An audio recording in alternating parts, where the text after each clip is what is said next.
ಅವಿಶ್ವಸ್ತೇಷು ವಿಶ್ವಾಸ ನ ಕರ್ತವ್ಯ. ಯಾರನ್ನ ನಂಬಬೇಕು ಅನ್ನೋ ವಿಷಯದಲ್ಲಿ ಇನ್ನೊಂದು ಸೂತ್ರ, ಇನ್ನೊಂದು ಬಂದಿತ್ತಲ್ವಾ, ನಂಬಿಕೆ ಉಳಿಸಿಕೊಳ್ಳಬೇಕು ಅಂತ ಬಂದಿತ್ತು. ಯಾವ ಸೂತ್ರ ಹೇಳ್ತೀರಾ? ಯಾವ ಸೂತ್ರದಲ್ಲಿ ಬಂದಿತ್ತು? ನಂಬಿಕೆ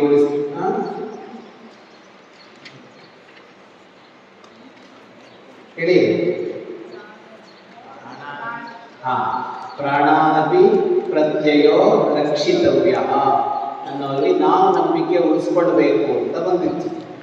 ಈಗ ನಾವು ಯಾರನ್ನ ನಂಬಬೇಕು ಅಂತ ಈ ಸೂತ್ರ ಹೇಳುತ್ತೆ. ಯಾರಲ್ಲಿ ವಿಶ್ವಾಸ ಇಡಬಾರದೋ ಅವರನ್ನ ನಂಬಬಾರದು. ಅದರ ಏನು? ಯಾರು ನಂಬಿಕೆಗೆ ಅರ್ಹರು ಅಂತ ಮೊದಲು ಪರೀಕ್ಷೆ ಮಾಡ್ಕೋಬೇಕು. ನಂಬಿಕೆಗೆ ಇವರು ಅರ್ಹರ, ಇವರನ್ನು ನಂಬಬಹುದಾ, ಇವರು ಮೋಸ ಮಾಡಲ್ವಾ, ವಂಚನೆ ಮಾಡಲ್ವಾ ಅಂತ ಪರೀಕ್ಷೆ ಮಾಡಬೇಕು. ಯಾವುದೋ ಕೆಲಸ ಮಾಡ್ತೀವಿ, ಅವ್ರ ಜೊತೆಗಿರ್ತೀವಿ, ಅವ್ರ ಜೊತೆಗೆ ಮಾತಾಡ್ತಾ ಇರ್ತೀವಿ, ಯಾವುದೋ ಒಂದರಲ್ಲಿ ಗೊತ್ತಾಗುತ್ತೆ ಅವ್ರೇನು ಮಾಡ್ತಾರೆ, ನಮಗೆ ಮೋಸ ಮಾಡ್ತಾರೆ, ನಂಬಿಕೆ ದ್ರೋಹ ಮಾಡ್ತಾರೆ. ಅದಾಯಿತು ಅಂತ ಆದಮೇಲೆ ಮತ್ತೆ ಮತ್ತೆ ಅವರನ್ನೇ ನಂಬಬಾರದು. ಸಾಧಾರಣವಾಗಿ ನಾವೇನು ಮಾಡ್ತೀವಿ, ಒಂದ್ಸಲ ಆಗತ್ತೆ ಮತ್ತೆ ನಂಬ್ತೀವಿ, ಮತ್ತೆ ಆಗತ್ತೆ ಮತ್ತೆ ನಂಬ್ತೀವಿ, ಮತ್ತೆ ಅದೇ ಕೆಲಸ ಮಾಡ್ತಾ ಇರ್ತೀವಿ. ಹಗಲು ಕಂಡ ರಾತ್ರಿ ಕಂಡ ಬಾವಿಯಲ್ಲಿ ಹಗಲು ಬೀಳೋದು ಅಂತ ಕನ್ನಡದಲ್ಲಿ ಗಾದೆ. ಬಾವಿ ಇತ್ತು, ಹೊಸ ಊರಿಗೆ ಹೋಗಿದ್ದ, ರಾತ್ರಿ ಕತ್ತಲಲ್ಲೇ ಗೊತ್ತಾಯ್ತು ಅವನಿಗೆ ಅಲ್ಲಿ ಬಾವಿ ಇದೆ ಅಂತ. ರಾತ್ರಿ ಬೀಳಿಲ್ಲ ಅವನು, ಆದ್ರೆ ಹಗಲು ಹೋಗಿ ಬಿಟ್ಟಂತೆ ಬಾವಿಗೆ, ಅಲ್ಲಿ ಬಾವಿ ಇದೆ ಅಂತ ಗೊತ್ತಾಗುತ್ತೆ. ಸಾಧಾರಣ ನಾವೇನ್ ಮಾಡ್ತೀವಿ, ಮೊದಲು ಅವರ ಬಗ್ಗೆ ಗೊತ್ತಿರೋಲ್ಲ, ಗೊತ್ತಿಲ್ಲದೆ ಇದ್ದಾಗ ಅವರನ್ನ ನಂಬಿ ಮೋಸ ಹೋದ್ರೆ ಏನು ಮಾಡೋಕ್ಕಾಗಲ್ಲ. ಅಂದ್ರೆ ಒಂದು ಸಲ ಗೊತ್ತಾದ ಮೇಲೆ ಅವರು ವಿಶ್ವಾಸಕ್ಕೆ ಅರ್ಹರಲ್ಲ ಅಂತ ತೀರ್ಮಾನಿಸಬೇಕು. ತೀರ್ಮಾನಿಸಿದ ಮೇಲೆ ಮತ್ತೆ ಮತ್ತೆ ಅವರನ್ನೇ ನಂಬೋದಕ್ಕೆ ಹೋಗಬೇಡಿ ಅಂತ ಚಾಣಕ್ಯ ಈ ಸೂತ್ರದಲ್ಲಿ ಹೇಳ್ತಾರೆ. ಮುಂದಿನ ಸೂತ್ರಕ್ಕೆ ಹೋಗೋಣ. ಆತ್ಮಚ್ಛಿದ್ರಂ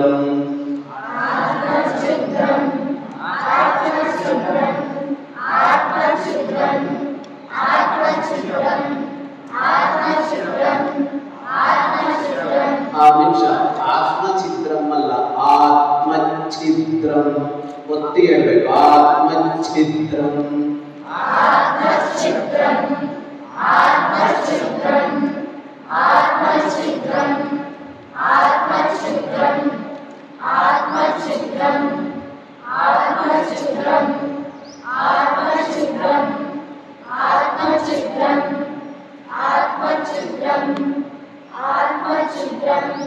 ನ ಪ್ರಕಾಶಯೇತ್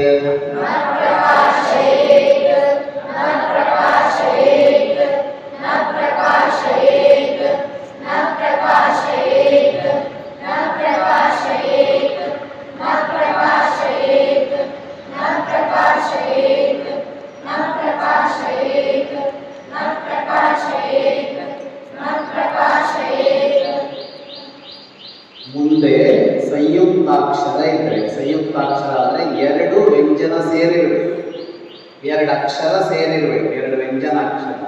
ಆಗ ಹಿಂದೆ ಇರುವ ಅಕ್ಷರ ಆದಮೇಲೆ ಒತ್ತಿ ಇರಬೇಕು. ನ ಪ್ರಕಾಶಯೇ, ನ ಪ್ರಕಾಶಯೇ ತಂಬಾರ್ದು, ನ ಪ್ರಕಾಶಯೇ ಅಂತ ಹೇಳಬೇಕು. ಲೆಕ್ಕ ಮಾಡೋದು ಹೆಂಗೆ ಮರ್ಕೊಂಡಿದ್ದೀರಲ್ಲ, ಹೆಂಗೆಂಗೋ ಹಿಂಗೆಲ್ಲ ಶುರುವಾಗುತ್ತೆ. 1 2 3 ಹಿಂಗಲ್ಲ. ಹೆಂಗೆ ಲೆಕ್ಕ ಮಾಡಬೇಕು? 1 2 3 4 5 6 7 8 9 10. ಒಟ್ಟಿಗೆ ಈಗ ಆತ್ಮಚ್ಛಿದ್ರಂ ನ ಪ್ರಕಾಶಯೇತ್, ಆತ್ಮಚ್ಛಿದ್ರಂ ನ ಪ್ರಕಾಶಯೇತ್, ಆತ್ಮಚ್ಛಿದ್ರಂ ನ ಪ್ರಕಾಶಯೇತ್, ಆತ್ಮಚ್ಛಿದ್ರಂ ನ ಪ್ರಕಾಶಯೇತ್, ಆತ್ಮಚ್ಛಿದ್ರಂ ನ ಪ್ರಕಾಶಯೇತ್, ಆತ್ಮಚ್ಛಿದ್ರಂ ನ ಪ್ರಕಾಶಯೇತ್, ಆತ್ಮಚ್ಛಿದ್ರಂ ನ ಪ್ರಕಾಶಯೇತ್, ಆತ್ಮಚ್ಛಿದ್ರಂ ನ ಪ್ರಕಾಶಯೇತ್, ಆತ್ಮಚ್ಛಿದ್ರಂ ನ ಪ್ರಕಾಶಯೇತ್, ಆತ್ಮಚ್ಛಿದ್ರಂ ನ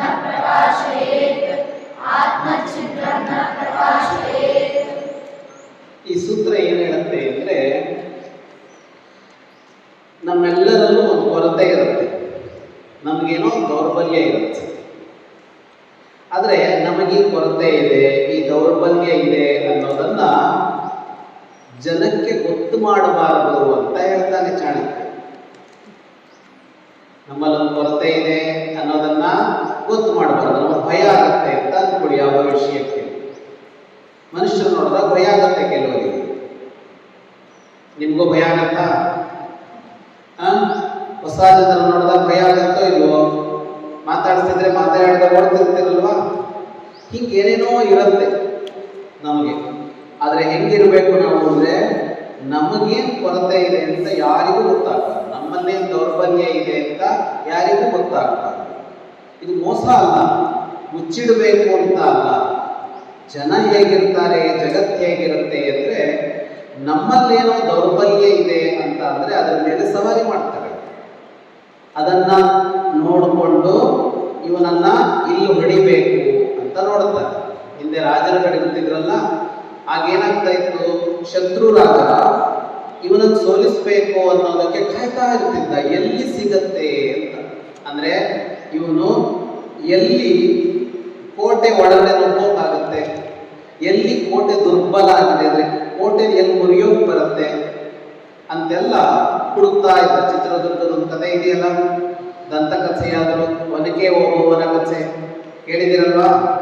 ಒನಕೆ ಓಬವ್ವನ ಕಥೆಯಲ್ಲಿ ಒನಕೆ ಓಬವ್ವಂದಾಯ್ತು, ಅವಳೇನ್ ಮಾಡಿದ್ದು, ಎಲ್ಲರ ತಲೆಗೊಡದು, ಅದು ಸರಿ. ಅದ್ರಲ್ಲಿ ಶತ್ರುಗಳೇನ್ ಮಾಡಿದ್ರು, ಕೋಟೆಯೆಲ್ಲ ಗಟ್ಟಿ ಕಟ್ಟಿತ್ತು, ಕೋಟೆ ದ್ವಾರನೂ ಹಾಕೊಂಡಿರ್ತಾ ಇತ್ತು, ಎಲ್ಲ ಕಡೆ ಕಾದಿರ್ತಾ ಇದ್ರು. ಆದ್ರೆ ಒಂದು ಸಣ್ಣ ದಾರಿ ಇತ್ತು ಹೊರಗಡೆ ಹೋಗೋದಕ್ಕೆ. ಯಾಕಾಗಿತ್ತದು? ಹೊರಗಡೆಯಿಂದ ಬೇಕಾದ ಸಾಮಗ್ರಿ ತಂದ್ಕೊಡೋದಕ್ಕೆ ಅಂತ ಯಾರಿಗೂ ಗೊತ್ತಾಗದೆ ಇರೋ ತರ ಒಂದು ಮೂಲೆ ಒಂದು ಸಣ್ಣ ಕಿಂಡಿ ಇಟ್ಟುಕೊಂಡಿದ್ರು. ಶತ್ರುಗಳೇನ್ ಮಾಡಿದ್ರು, ನೋಡಿದ್ರು ಎಲ್ಲೋ ಒಂದು ಕಡೆ ಕೋಟೆ ಬಾಗ್ಲೇ ಹಾಕೊಂಡಿದೆ ಎಷ್ಟೋ ದಿನ ಅಂತಂದ್ರೆ ಹಂಗಿರೋಕ್ಕಾಗಲ್ಲ, ಒಳಗಡೆಗೇನೋ ಸಾಮಾನು ಬೇಕಾಗತ್ತೆ, ತರಕ್ಕೇನೋ ಒಂದು ವ್ಯವಸ್ಥೆ ಇರಬೇಕಲ್ಲ ಇವನಿಗೆ ಅಂತ ಹುಡುಕ್ತಾ ಹೋದಾಗ ಒಂದಿನ ಏನ್ ಗೊತ್ತಾಯ್ತು, ಒಂದು ಕಡೆ ಒಂದು ಕಿಂಡಿ ಇದೆ ಅಂತ ಗೊತ್ತಾಯ್ತು. ಅವ್ರೇನ್ ಮಾಡಿದ್ರು, ಆ ಕಿಂಡಿಯಿಂದ ಗೊತ್ತಾಗದಂತೆ ನುಗ್ಗೋಕೆ ಪ್ರಯತ್ನ ಪಟ್ಟರು. ಇದೇ ತರ ನಮ್ಮ ವಿಷಯದಲ್ಲೂ ಆಗುತ್ತೆ. ನಾವು ಯಾವ್ದ್ರಲ್ಲಾದ್ರೂ ಡಲ್ ಇದ್ರೆ, ನಾವು ಯಾವ್ದ್ರಲ್ಲಾದ್ರೂ ಮೈಲ್ಡ್ ಆಗಿದ್ರೆ ಆ ವಿಷಯದಲ್ಲಿ ನಮ್ಮನ್ನು ಸೋಲಿಸ್ತಾರೆ. ಎಷ್ಟೋ ವಿಷಯಗಳಲ್ಲಿ ನಮ್ಮನ್ನು ಸೋಲ್ಸೋಕ್ಕಾಗಲ್ಲ, ಆದ್ರೆ ನಮ್ಮನ್ನು ಸೋಲಿಸ್ಬೇಕು ಅಂತ ಅನ್ಸಿದ್ರೆ ಅವ್ರೇನ್ ಮಾಡ್ತಾರೆ, ನಮ್ಮಲ್ಲಿ ಎಲ್ಲಿ ತಪ್ಪಿದೆ ಅಂತ ಹುಡುಕ್ತಾರೆ. ಅದನ್ನು ಸರಿಪಡಿಸ್ಕೋಬೇಕು ಅನ್ನೋದು ಒಂದು, ಎರಡನೇ ಸರಿಪಡಿಸ್ಕೊಳ್ಳೋಕೆ ಆಗುತ್ತೋ ಆಗಲ್ವೋ, ಆದ್ರೆ ನಮ್ಮಲ್ಲೊಂದು ಕೊರತೆ ಇದೆ ಅಂತ ತೋರಿಸ್ಕೋಬಾರ್ದು. ನಾವು ಪೂರ್ಣ ಸರಿ ಇದ್ದೇವೆ ಅನ್ನೋ ತರ ದೃಢವಾಗಿ, ಧೈರ್ಯವಾಗಿ, ಗಟ್ಟಿಯಾಗಿ ಕಾಣಿಸ್ಕೋಬೇಕು. ಈ ನಾಯಿಗಳು ಕೆಲಸ ಎಲ್ಲ ಬೆನ್ನಂತವಲ್ಲ, ನೋಡಿದಿರಲ್ಲ ನೀವು ನಾಯಿಗಳು. ವಾಸ್ತವವಾಗಿ ಎಷ್ಟೋ ಸಲ ಏನಾಗಿರುತ್ತೆ ಅಂದ್ರೆ, ಅವು ನಮ್ಮ ಹೆದರ್ಕೊಂಡು ನಮ್ಮನ್ನು ಕಚ್ಚಕ್ಕೆ ಬರ್ತವೆ. ಅವಕ್ಕೆ ನಮ್ಮ ಭಯ, ನಮಗೆ ಅವುಗಳ ಭಯ. ಈ ಹಾವು ಕಚ್ಚತ್ತಲ್ಲ ಕಾಡಲ್ಲೆಲ್ಲ, ನಾಗರ ಹಾವು ಸ್ವಲ್ಪ, ಅದು ಮನುಷ್ಯನ ಕಚ್ಚೋಲ್ಲ, ಅದು ಮನುಷ್ಯನ ಕಚ್ಚಬೇಕು ಅಂತ ಇಲ್ಲ ಅದಕ್ಕೆ. ಅದು ಮಾಂಸಾಹಾರಿ ಅಲ್ಲ, ಮನುಷ್ಯನ ರಕ್ತ ಕುಡಿದು ಬದುಕುವ ಪ್ರಾಣಿ ಅಲ್ಲ, ಮನುಷ್ಯನ ಕಚ್ಚಿ ಏನೂ ಆಗ್ಬೇಕಿಲ್ಲ ಅದಕ್ಕೆ. ಹಾವು ಯಾಕೆ ಕಚ್ಚತ್ತೆ ಗೊತ್ತಾ? ಅದಕ್ಕೆ ಭಯ ಆಗತ್ತೆ.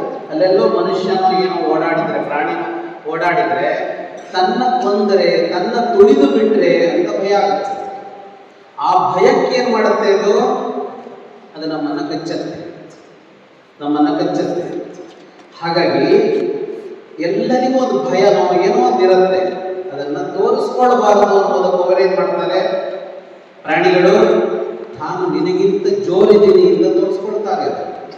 ಹಾಗಾಗಿ ನಮ್ಮ ದೌರ್ಬಲ್ಯ, ಕೊರತೆಗಳನ್ನ ಯಾರೆದುರಿಗೂ ತೋರಿಸ್ಕೊಳ್ಬಾರದು, ಕೊರತೆಯನ್ನು ತುಂಬಿಸ್ಕೊಳ್ಬೇಕು, ದೌರ್ಬಲ್ಯವನ್ನು ಸರಿಪಡಿಸ್ಕೋಬೇಕು. ಅಷ್ಟೊತ್ತಿನ ತನಕನೂ ಯಾರಿಗೂ ಅದನ್ನ ತೋರಿಸಿಕೊಳ್ಳಬಾರದು. ಮುಂದಿನ ಸೂತ್ರ, ಸ್ವಜನಸ್ಯ. ನಾನು ಯಾವ ಪಿಕ್ಚರ್ ಇದ್ದೀನಿ, ನೀವೆಲ್ಲಿದ್ದೀರಿ? ಸ್ವಜನಸ್ಯ.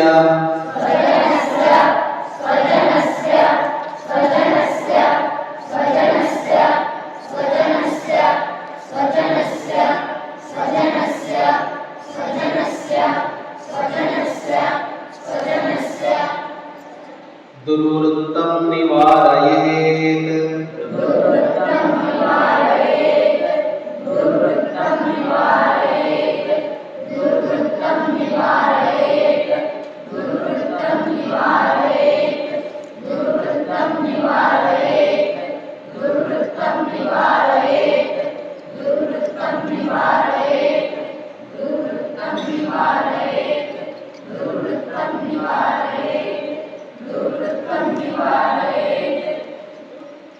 ಸ್ವಜನಸ್ಯ ದುರ್ವೃತ್ತಂ ನಿವಾರಯೇತ್.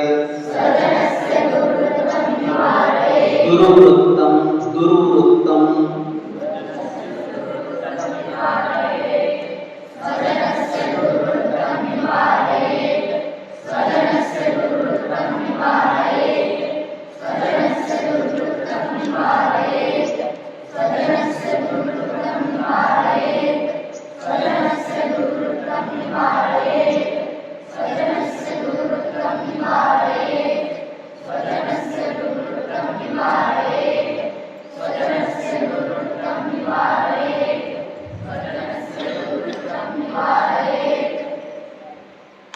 ಸ್ವಜನಸ್ಯ ದುರ್ವೃತ್ತಂ ನಿವಾರಯೇತ್. ದುರ್ವೃತ್ತ ಅಂದ್ರೆ ವೃತ್ತ ಅಂದ್ರೆ ನಡವಳಿಕೆ, ನಮ್ಮ ವರ್ತನೆ, ಬಿಹೇವಿಯರ್ ಅಂತ ಹೇಳ್ತೀವಲ್ಲ, ಅದನ್ನ ವೃತ್ತ ಅಂತ ಅರ್ಥ ಮಾಡ್ಕೊಳ್ಳಿ. ಇನ್ನೂ ಅರ್ಥ ಇದೆ ಅದಕ್ಕೆ. ದುರ್ವೃತ್ತ ಸುವೃತ್ತ ಅಂತ ಎರಡು. ದುರ್ವೃತ್ತ ಸುವೃತ್ತ ಅಂತ ಎರಡು. ಈ ವೃತ್ತ ಅಂತ ಇನ್ನೊಂದಕ್ಕೆ ಹೇಳ್ತಾರೆ. ಯಾವ್ದಕ್ಕೆ ಹೇಳ್ತಾರೆ? ಚಚ್ಚೌಕಟ್ಟ, ಮತ್ತೆ ಸರ್ಕಲ್ಗೆ ಹೇಳ್ತಾರೆ. ಈ ಸರ್ಕಲ್ ಅನ್ನ ಬೋರ್ಡ್ ಮೇಲೆ ಬರೆದ್ರೆ, ಸರ್ಕಲ್ ಅನ್ನ ಈಗ ನೀವು ಬರೆಯೋದಕ್ಕೆ ಶುರು ಮಾಡ್ತೀರಿ, ಅದು ಸರಿಯಾದ ಸರ್ಕಲ್ ಆಗಬೇಕು ಅಂದ್ರೆ ಅದು ಎಲ್ಲಿ ಮುಗಿಬೇಕು?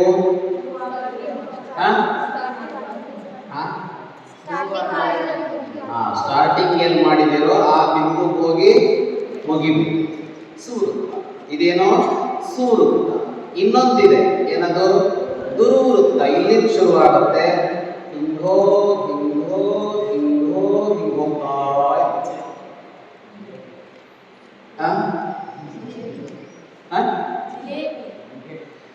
ಒಂದು ಸುವೃತ್ತ, ಒಂದು ದುರ್ವೃತ್ತ.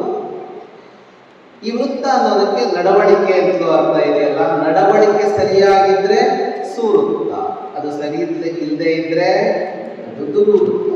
ನಮ್ಮ ಗುರುಗಳು ಇದಕ್ಕೆ ಬೇರೆ ಅರ್ಥವನ್ನು ಕೊಡ್ತಾ ಇದ್ದಾರೆ. ನಾವು ನಮ್ಮ ಬದುಕು ಎಲ್ಲಿಂದ ಆರಂಭ ಆಗಿದೆಯೋ ಅಲ್ಲಿ ಹೋಗಿ ಮುಗಿಬೇಕು. ನಮ್ಮೆಲ್ಲರ ಬದುಕು ಎಲ್ಲಿಂದ ಆರಂಭ ಆಗಿದೆ? ಮೊದಲನೇ ಬಿಂದು ಯಾವುದು? ಮೊದಲನೇ ಪಾಯಿಂಟ್ ಯಾವುದು ಅಂದ್ರೆ ದೇವರು, ಭಗವಂತ. ಅಲ್ಲಿಂದ ಶುರುವಾಗಿದೆ ನಮ್ಮ ಬದುಕು. ಮುಗಿಯುವಾಗ ಎಲ್ಲಿ ಮುಗಿಬೇಕು? ಹೋಗಿ ಅಲ್ಲೇ ಮುಗಿಬೇಕು. ಅದಕ್ಕೆ ಮೋಕ್ಷ, ಅಪವರ್ಗ ಏನೇನೋ ಹೇಳ್ತಾರೆ. ಆದ್ರೆ ಏನದು ಅಂದ್ರೆ ಎಲ್ಲಿಂದ ಶುರುವಾಯಿತೋ ಅಲ್ಲಿಗೆ ಹೋಗಿ ಮುಕ್ತಾಯ ಮಾಡು. ಅಲ್ಲಿಗೆ ಹೋಗಿ ಸೇರದೇ ಇದ್ರೆ ಏನಾಗುತ್ತೆ? ಸುತ್ತುತ್ತಾ ಇರುತ್ತೆ. ಅದಕ್ಕೊಂದು ನಿಲುಗಡೆನೇ ಇಲ್ಲದೆ ಸುತ್ತುತ್ತಾ ಇರುತ್ತೆ. ಹೀಗಿದೆಯಲ್ಲ, ಹೋಗಿ ಮೊದಲನೇ ಪಾಯಿಂಟಿಗೆ ಸೇರೋದಕ್ಕೆ ಯಾವುದು ಸಹಾಯ ಮಾಡುತ್ತೋ ಅದೆಲ್ಲದಕ್ಕೂ ಸುವೃತ್ತ ಅಂತ ಕರೆದು, ನಮ್ಮ ನಡವಳಿಕೆಗಳೆಲ್ಲ ಅದಕ್ಕೆ ಹೆಲ್ಪ್ ಮಾಡುತ್ತೆ. ಯಾರು ನಮ್ಮವರು ಅಂತ ನಾವು ಅಂದ್ಕೊಳ್ತೀವಲ್ಲ, ಸ್ವಜನರು ಅಂತ. ಸ್ವಜನಸ್ಯ ಅಂತ ಇದೆ. ಸ್ವಜನರು ಅಂದ್ರೆ ಯಾರು? ನಮ್ಮವರು, ನಮ್ಮ ಮನೆಯವರಿರ್ಬೋದು, ನಮ್ಮ ಗೆಳೆಯರಿರ್ಬೋದು, ನಮ್ಮ ಆತ್ಮೀಯರಿರ್ಬೋದು, ನಮ್ಮ ಮುನ್ನವರಿರ್ಬೋದು, ನಮಗೆ ಬೇಕಾದವರು. ಇವರು ಒಂದೊಮ್ಮೆ ದಾರಿ ತಪ್ಪಿದರೆ, ದುರ್ವೃತ್ತದಲ್ಲಿದ್ದರೆ, ತಪ್ಪಾಗಿ ನಡೆದುಕೊಳ್ತಾ ಇದ್ರೆ ನಾವೇನ್ ಮಾಡಬೇಕು? ನಿವಾರಯೇ, ತಡಿಬೇಕು. ಅವನೇನಾದ್ರೂ ಮಾಡ್ಕೊಳ್ಳಿ, ಅವನ ಹಣೆ ಬರಹ ಅಂತ ಬಿಡಬಾರ್ದು. ಯಾರೋ ಮೂರನೇವರಾದ್ರೆ ನಮಗೆ ಸಂಬಂಧ ಪಡಲ್ಲ, ನಾವು ಹೇಳಿದ್ರೆ ಅವರು ಕೇಳಲ್ಲ ಅಂತ ಬಿಟ್ಬಿಡ್ಬೋದು. ಅವರನ್ನು ಬಿಡಬಾರದು. ಆದರೆ ನಮ್ಮವರಾದ್ರೆ ಅವ್ರ ಮಾತು ಕೇಳಲ್ಲ ಅಂತಾಗ್ಲಿ, ಸಿಟ್ಟು ಮಾಡ್ತಾರೆ ಅಂತಾಗ್ಲಿ, ಜಗಳ ಮಾಡ್ತಾರೆ ಅಂತಾಗ್ಲಿ ನಾವು ಸುಮ್ಮನಿರೋ ಹಾಗಿಲ್ಲ. ಏನ್ ಮಾಡ್ಬೇಕು ನಾವು? ನೀನ್ ಮಾಡ್ತಾ ಇರೋದು ತಪ್ಪು, ಇದು ಸರಿ ಅನ್ನೋದನ್ನ ಹೇಳಬೇಕಾದ ಕ್ರಮದಲ್ಲಿ ಅವ್ರಿಗೆ ಹೆಂಗೆ ಅರ್ಥ ಆಗುತ್ತೋ, ಹೆಂಗೆ ಹೇಳಿದ್ರೆ ಅವರು ತಪ್ಪು ತಿದ್ದುಕೊಳ್ತಾರೋ ಹಾಗೆ ಹೇಳಿ ಅವರ ತಪ್ಪನ್ನ ತಿದ್ದಬೇಕು. ಸ್ವಜನಸ್ಯ ದುರ್ವೃತ್ತಂ ನಿವಾರಯೇ. ಮುಂದಿನ ಸೂತ್ರಕ್ಕೆ ಹೋಗೋಣ. ಶತ್ರುಂಜಯತಿ ಸುವೃತ್ತತಾ.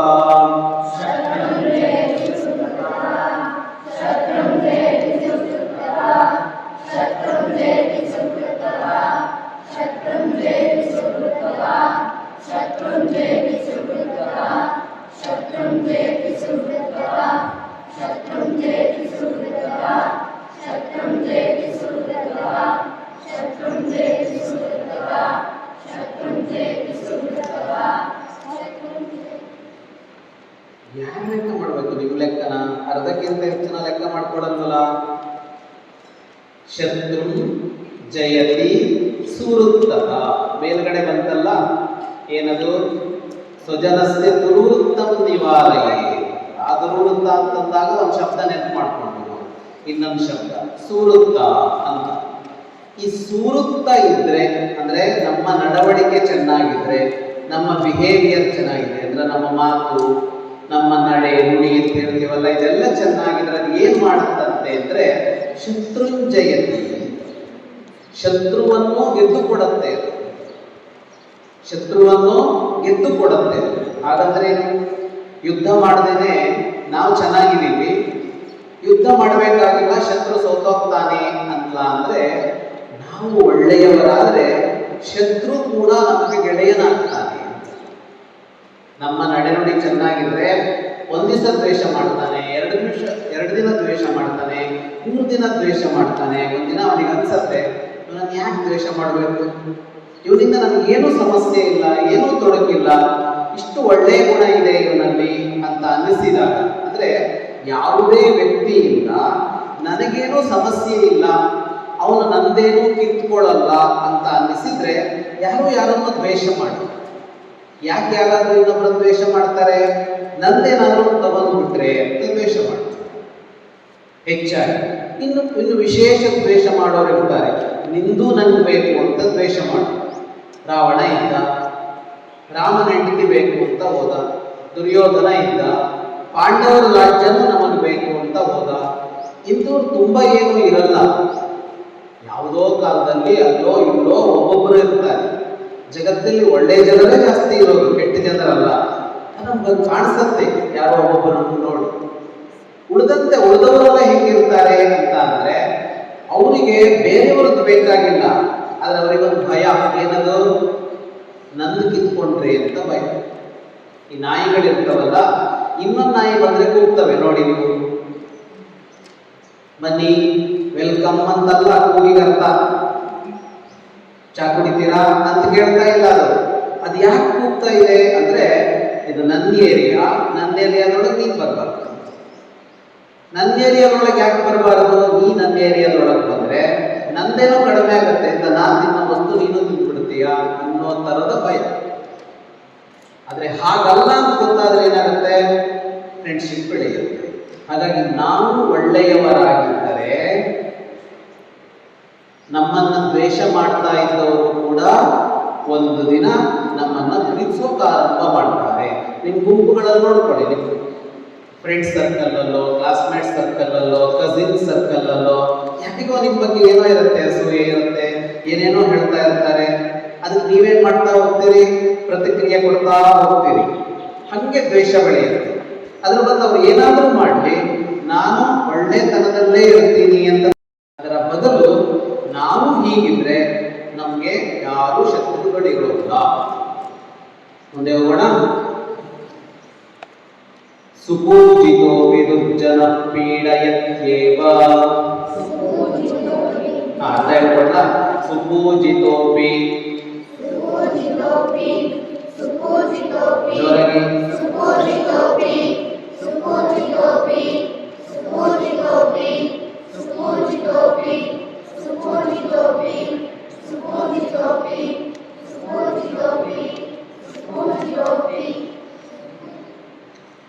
ದುರ್ಜನ ಪೀಡಯತ್ಯೇವ.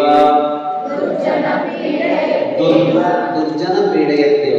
ದುರ್ಜನ ಎಫ್ ಅಂತ ಹೇಳ್ತೀರಲ್ಲ, ಇಂಗ್ಲಿಷಲ್ಲಿ ಮುಂದೆ ಪಾ ಅಂತ ಇದ್ರೆ ಪಾ ಪಿ ಕು ಇದೆಲ್ಲ ಇದ್ರೆ ಹಿಂದೆ ವಿಸರ್ಗ ಇದ್ರೆ, ವಿಸರ್ಗ ಅಂದ್ರೆ ಗೊತ್ತಾಗುತ್ತಾ, ಎರಡು ಡಾಟ್ ಇರುತ್ತಲ್ಲ, ಅವಾಗ ನಿಮ್ಗೆ ಉಚ್ಚಾರಣೆ ಎಫ್ನ ಮುಂದಿನ ಅರ್ಧ ಭಾಗ ಇದೆಯಲ್ಲ ಅಂತ ಅದು ಬರಬೇಕು.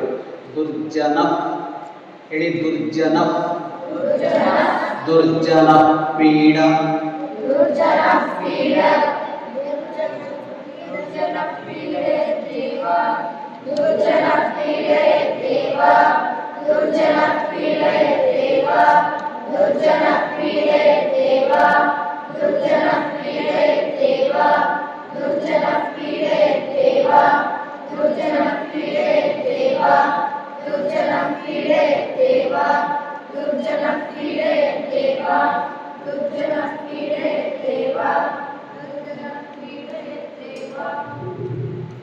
ಈಗ ಮೇಲೆ ಒಂದು ಸೂತ್ರ ಹೇಳಿದ ಏನು, ನಾವು ಒಳ್ಳೆಯವರಾದ್ರೆ ಜಗತ್ತು ಒಳ್ಳೆಯದಿರುತ್ತೆ ಅಂತ ಒಂದು ಹೇಳ್ದ ಚಾಣಕ್ಯ. ಚಾಣಕ್ಯ ತುಂಬಾ ಪ್ರಾಕ್ಟಿಕಲ್, ಸುಮ್ಮನೆ ಒಂದು ಆದರ್ಶ ಅಂತ ಏನೋ ಹೇಳೋಲ್ಲ. ಈಗ ಯುಧಿಷ್ಠಿರ ಅಂತ ಇದ್ದ, ಧರ್ಮರಾಜ ಅಂತ ಗೊತ್ತಲ್ವಾ, ರಾಮಾಯಣದಲ್ಲಿ ಬರ್ತಾನೆ ಅಲ್ವಾ ಅವನು, ಮಹಾಭಾರತದಲ್ಲಿ ಬರ್ತಾನ. ಅವನಿಗೆ ಒಂದು ಹೆಸರಿದೆ, ಅಜಾತ ಶತ್ರು ಅಂತ ಕೇಳಿದ್ದೀರಾ? ಅವನಿಗೆ ಯಾರು ಶತ್ರು ಇರಲಿಲ್ಲ. ಶತ್ರು ಇರಲಿಲ್ಲ ಅವನಿಗೆ. ದೊಡ್ಡ ಯುದ್ಧ ಮಾಡ್ತಾನಲ್ಲ ಅವನು. ಯಾರ ಜೊತೆಗೆ ಯುದ್ಧ ಮಾಡ್ದ? ಮುಖ್ಯವಾಗಿ ರಾವಣನ ಜೊತೆಗಲ್ವಾ? ಪ್ರಶ್ನೆ ಪಾಸಿಟಿವ್ ಆಗಿ ಕೇಳಿದ್ರೆ ಉತ್ತರ ಬರಲ್ಲ, ನೆಗೆಟಿವ್ ಆಗಿ ಕೇಳಿದ್ರೆ ಉತ್ತರ ಬರಲ್ಲ. ಯಾರ ಜೊತೆ ಮಾಡ್ದ? ನೋಡಿ, ಕತೆ ಕೇಳಿದಿರಿ, ಕಳೆದ ವರ್ಷ ಬಂದವರು ಪೂರ್ಣ ಕೇಳಿದ್ರಿ, ಉಳಿದವರಿಗೂ ಕತೆ ಗೊತ್ತಿದೆ. ಯುಧಿಷ್ಠಿರ ಅಥವಾ ಪಾಂಡವರು ಅವ್ರು ಯಾರನ್ನೂ ಶತ್ರುತ್ವದಲ್ಲಿ ನೋಡ್ತಾ ಇರಲಿಲ್ಲ, ಶತ್ರು ಭಾವದಲ್ಲಿ ನೋಡ್ತಾ ಇರಲಿಲ್ಲ. ಅವರ ನಡವಳಿಕೆ ಚೆನ್ನಾಗಿಯೇ ಇತ್ತು, ಎಲ್ಲರೂ ಅವರನ್ನು ಪ್ರೀತಿಸ್ತಾ ಇದ್ರು, ಮೆಚ್ಚುತ್ತಾ ಇದ್ರು. ಆದ್ರೆ ಬಾಲ್ಯದಿಂದ ದುರ್ಯೋಧನ ಏನ್ ಮಾಡ್ದ?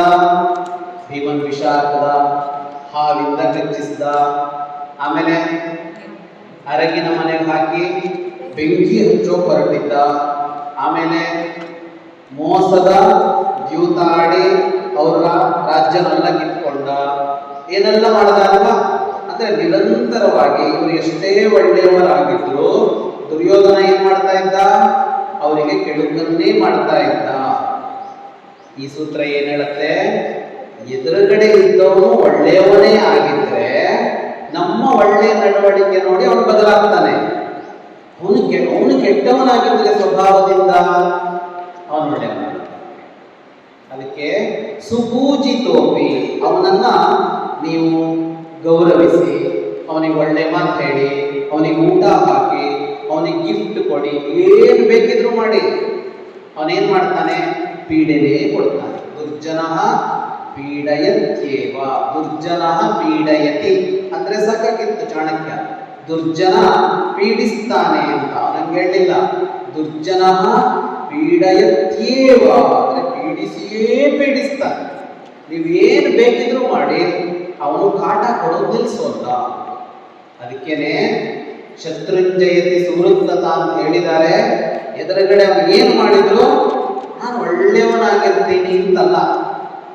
ಎದುರುಗಡೆ ಇರೋನು ಒಳ್ಳೆಯವನಾದ್ರೆ, ಸಾಧು ಸಜ್ಜನ ಆದ್ರೆ, ಅವನಿಗೇನೋ ತಪ್ಪು ಗ್ರಹಿಕೆ ಬಂದು ತಪ್ಪಾಗಿ ತಿಳ್ಕೊಂಡು ನಮ್ಮ ಬಗ್ಗೆ ನಮ್ಮ ದ್ವೇಷ ಮಾಡ್ತಾ ಇದ್ರೆ, ನಾವು ಒಳ್ಳೆತನದಲ್ಲಿದ್ದಾಗ ಅವನಿಗೆ ಪ್ರೀತಿ ಬರುತ್ತೆ.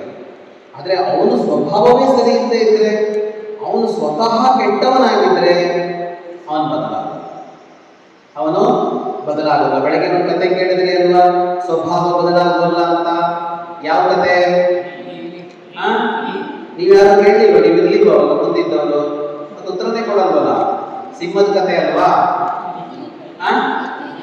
ಇಲಿ ಕತೆ ಅಲ್ವಾ? ಹಾಗೆ ಕೆಲವರ ಸ್ವಭಾವ ಬದಲಿಸೋಕ್ಕಾಗಲ್ಲ. ದುರ್ಯೋಧನ ಅಂತವನು ಏನು ಮಾಡಿದ್ರು ಅವನು ಏನೂ ಆಗಲಿಲ್ಲ, ಬದಲಾಗಲಿಲ್ಲ. ಕೃಷ್ಣ ಸಂಧಾನ ಮಾಡೋದಕ್ಕೆ ಹೋದ, ವಿದುರ ಬುದ್ಧಿ ಹೇಳ್ದ, ಭೀಷ್ಮ ಬುದ್ಧಿ ಹೇಳ್ದ, ದ್ರೋಣ ಬುದ್ಧಿ ಹೇಳ್ದ. ಅವರೆಲ್ಲ ಬುದ್ಧಿ ಹೇಳ್ತಾ ಯಾಕೆ ಬಂದ್ರು? ಇನ್ನೊಂದು ಸೂತ್ರ ಇತ್ತಲ್ಲ, ಏನದು? ಬುದ್ಧಿ ಹೇಳ್ಬೇಕು ಅನ್ನೋ ಸೂತ್ರ ಯಾವುದು? ಇವತ್ತು ಕಲ್ತ್ವಲ್ಲ, ಸ್ವಜನಸ್ಯ ದುರ್ವೃತ್ತಂ ನಿವಾರಯೇ. ನಮ್ಮವರು ಅಂತಾದ್ರೆ ಅವರು ತಪ್ಪು ತಿದ್ದಬೇಕು ಅಂತ ಅವರೆಲ್ಲ ಪ್ರಯತ್ನ ಪಟ್ಟರು, ಒಪ್ಪಿಕೊಳ್ಳಿಲ್ಲ. ಹಾಗಾಗಿ ಸುಪೂಜಿತೋಪಿ ದುರ್ಜನಂ ಪೀಡಯತ್ಯೇವ, ಚಾಣಕ್ಯ ಹೇಳಿದಾನೆ, ಅವನ ಎದುರು ನಾನು ಏನ್ ಬೇಕಿದ್ರು ಮಾಡಲಿ, ನಾನು ಒಳ್ಳೆಯವನಾಗ್ತೀನಿ ಅಂತ ಇರೋದಲ್ಲ. ಅವನು ದುಷ್ಟ ಆಗಿದ್ರೆ ಅವನು ಹೊಡಿಬೇಕು ಅಂತಲ್ಲ, ನಾವು ಎಚ್ಚರಿಕೆಯಲ್ಲಿರ್ಬೇಕು ಅಂತ. ನಾವು ಎಚ್ಚರಿಕೆಯಲ್ಲಿರ್ಬೇಕು. ಅವ್ನು ಕಷ್ಟ ಕೊಡ್ಬೋದು, ಸಮಸ್ಯೆ ಉಂಟು ಮಾಡ್ಬೋದು, ನಮಗೇನೋ ತೊಂದರೆ ಕೊಡಬಹುದು ಅಂತ ಒಂದು ಯೋಚನೆ ಇಟ್ಕೊಂಡೇ ಇರಬೇಕು. ಇದೇ ನಾವು ಆ ಥರ ಪ್ಲಾನ್ ಮಾಡ್ಕೋಬೇಕು ಎಲ್ಲದಕ್ಕೂ ಅಂತ ಒಂದು ಸೂತ್ರ ಬಂದಿತ್ತು, ನೆನ್ಪು ಮಾಡ್ಕೋತೀರಾ? ಯಾವುದು ವೇದ? ನೀನೇ 3 ದಿವಸ ತಲೆ ತಿನ್ಸ್ಕೊಂಡ್ಯಲ್ಲ. ಉಪಾಯ ಪೂರ್ವಂ ಕಾರ್ಯಂ ನ ದುಷ್ಕರಂ ಸ್ಯಾತ್. ಆಗೇನ್ ಮಾಡಬೇಕು? ಅವನ ಸ್ವಭಾವ ಗೊತ್ತಿದ ಮೇಲೆ ನಾವು ಮೊದಲೇ ಪ್ಲಾನ್ ಮಾಡ್ಕೋಬೇಕು. ಏನ್ ಮಾಡ್ಬೋದು ಇವನು, ಇದಕ್ಕೆ ಏನ್ ಮಾಡ್ಬೋದು ಇವನು, ಇದರಿಂದ ಬಚಾವ್ ಆಗೋದು ಹಿಂಗೆ ಅಂತ ನಾವು ಪ್ಲಾನ್ ಮಾಡ್ಕೋತಾ ಇರಬೇಕು ಅಂತ. ನೀನ್ ಕೇಳಿದ ಪ್ರಶ್ನೆಗೆ ಅಲ್ಲಿದೆ ಉತ್ತರ. ಮುಂದೆ ಸಮಸ್ಯೆ ಬರುತ್ತೆ ಅಂತ ಈಗಲೇ ಅರ್ಥ ಮಾಡಿಕೊಂಡು ಸಿದ್ಧರಿರಬೇಕು. ಮುಂದಿನ ಸೂತ್ರಕ್ಕೆ ಹೋಗೋಣ. ಕದಾಪಿ ಕಮಪಿ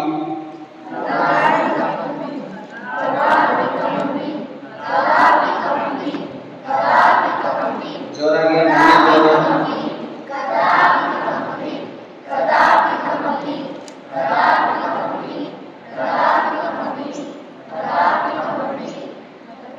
ಪುರುಷಂ ನಾವಮನ್ಯೇತ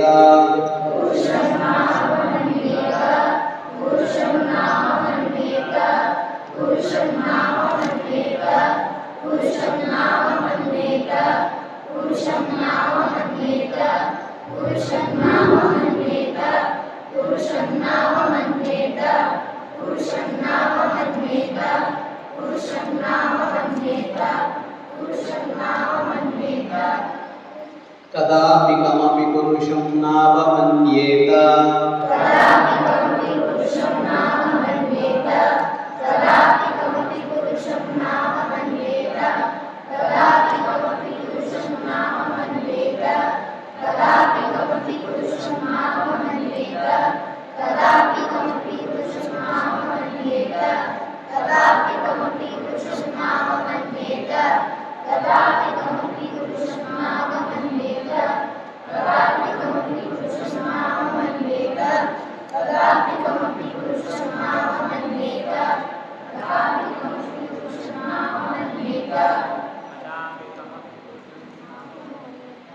ಯಾರಿಗೋ ನಿದ್ದೆ ಬರ್ತಾ ಇದೆ? ಅವಮಾನ ಮಾಡಬಾರದು ಅಂತ ಹೇಳೋ ಸೂತ್ರ ಇದೆ. ಅವಮಾನ ಮಾಡಬಾರದು. ಅವಮಾನ ಮಾಡಿದ್ದೀರಾ ಯಾರಿಗಾದ್ರು? ನಿಮಗೆ ಅವಮಾನ ಆಗಿದೆಯಾ? ಅವಮಾನ ಮಾಡಿದ್ದೀರಾ ಅಂದ್ರೆ ಹಿಂಗೆ ಎಲ್ಲರೂ. ನಿಮಗಾಗಿದೆಯಾ ಅಂದ್ರೆ ಹಿಂಗೆ. ಅವಮಾನ ಮಾಡಬಾರದು. ಅದೆಷ್ಟು ಗಟ್ಟಿ ಹೇಳ್ತಾನೆ ಕೆಲವು ವಿಷಯನ ಅಂದ್ರೆ, ಕಮಿ ಅಂದ್ರೆ ಯಾವತ್ತೂ, ಕಮಿ ಯಾರಿಗೂ ಅವಮಾನ ಮಾಡಬಾರದು. ಅಂದ್ರೆ ಶಕ್ತಿ ಇದ್ದವರಿಗೆ ಅವಮಾನ ಮಾಡಿಡಿ, ಹೊಡ್ತಾರೆ. ಇದ್ದವರಿಗೆ ಅವಮಾನ ಮಾಡಬೇಡಿ, ಅವ್ರ ಬಗ್ಗೆ ಕೊಡ್ತಾರೆ. ಈಗ ಮೇಟ್ರಿಗೆ ಅವಮಾನ ಏನಾಗುತ್ತೆ? ಮಾಸ್ ಕಡುತ್ತೆ. ಹಂಗಲ್ಲ ಅವನು ಹೇಳ್ತಾ ಇರೋದು, ಯಾರಿಗೂ ಅವಮಾನ ಮಾಡಬಾರದು. ಸಾಧಾರಣ ಯಾರಿಗೂ ಅವಮಾನ ಮಾಡ್ತಾರೆ? ದುರ್ಬಲರಿಗೂ ಅವಮಾನ ಮಾಡ್ತಾರೆ. ಶಕ್ತಿ ಇದ್ದವ್ರ ಸುದ್ದಿಗೆ ಹೋಗಲ್ಲ, ಅವರಿದ್ದವ್ರ ಸುದ್ದಿಗೆ ಹೋಗಲ್ಲ, ಹಣ ಇದ್ದವ್ರ ಸುದ್ದಿಗೆ ಹೋಗಲ್ಲ. ಸ್ವಲ್ಪ ಪಾಪದವ್ರು ಹೋಗಿರ್ತಾರಲ್ಲ, ಮೆತ್ತಗಿರ್ತಾರಲ್ಲ, ಅವ್ರಿಗೆ ಏನ್ ಮಾಡ್ತಾರೆ? ಅವಮಾನ ಮಾಡ್ತಾರೆ. ಮೆತ್ತಗಿದ್ದವರಿಗೆ ಅವಮಾನ ಆಗುತ್ತೆ ಅಂತ ಒಂದು ಸೂತ್ರ ನಿನ್ನೆ ಮೊನ್ನೆ ಚೂರು ತೆಗೆದು ನೋಡಿ.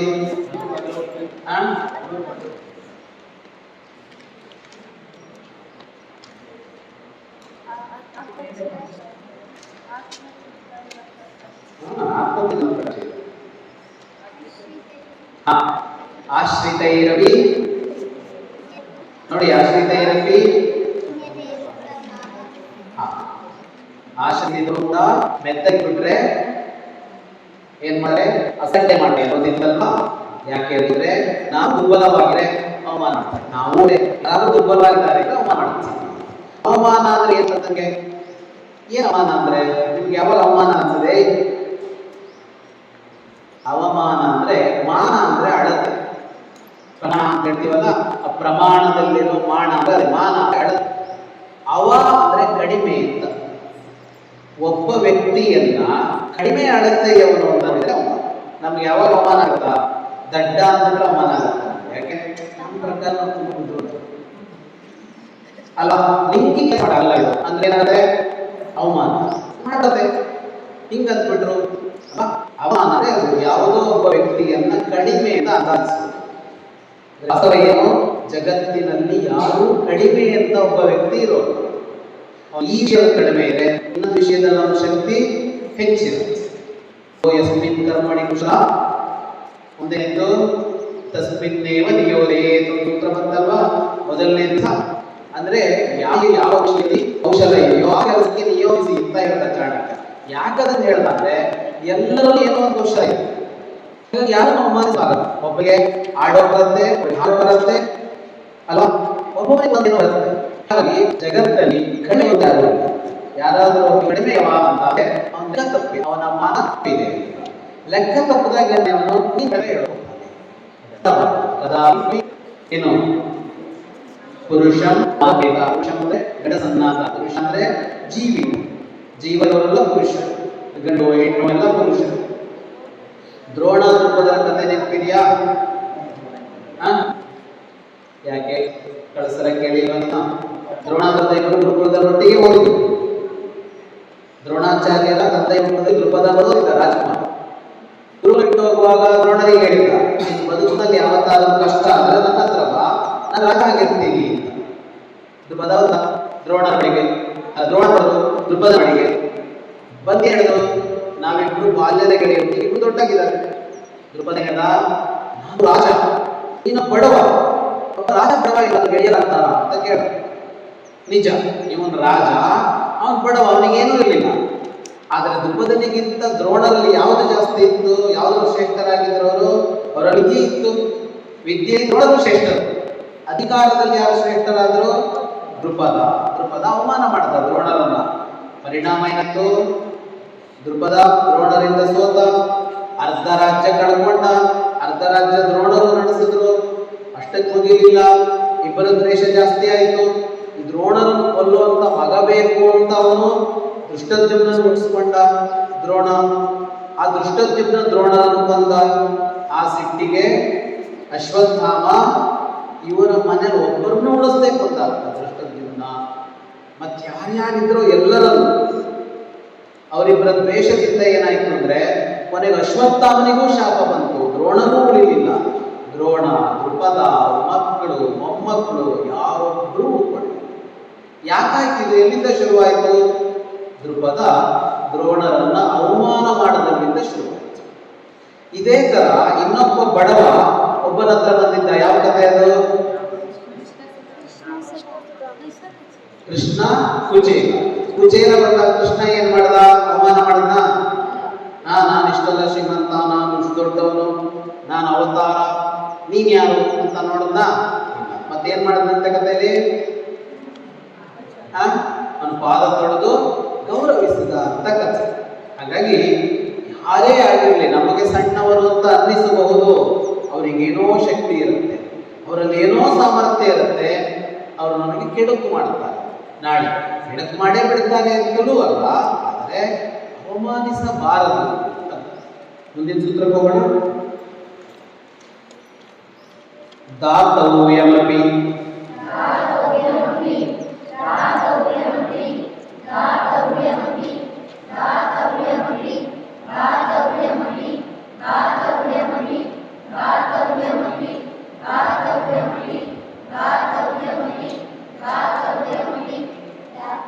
ಬಾಲಿಶಃ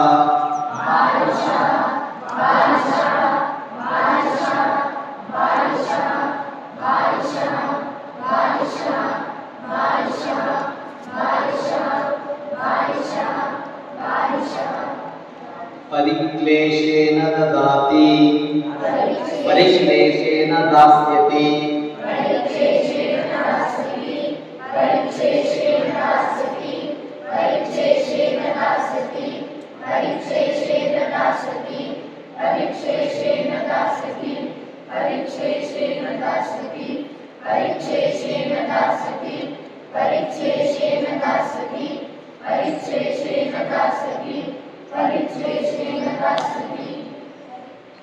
दातव्यमपि बालिशः परिक्लेशेन दास्यति